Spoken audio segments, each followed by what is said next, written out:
lahat ng basura, plastic, bote, supot, para ng pagkain. Sanay na kasi tayo sa single-use plastic. Kasi mura at convenient. Hindi ko alam na ganito pala karami ang ginagamit nating plastic araw-araw.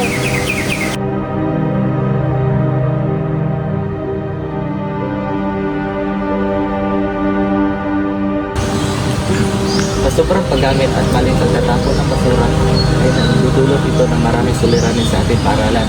Isa na rito ang pagbabara ng mga kanal na nagiging sanhi sa pagbaha tuwing muulan.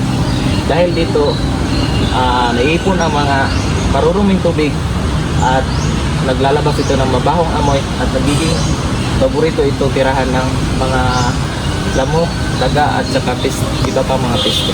Isang linggo, binaha ang likod ng isang building dahil sa maradong drainage. Ibig sabihin tayo rin na may kasalanan kung bakit nagiging marumi ang kalikasan?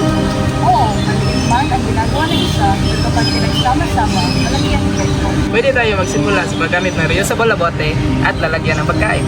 Dapat din maglagay ang paralan ng tamang basuran para sa waste segregation. At higit sa lahat, kailangan ng disiplina at kaalaman ng mga estudyante.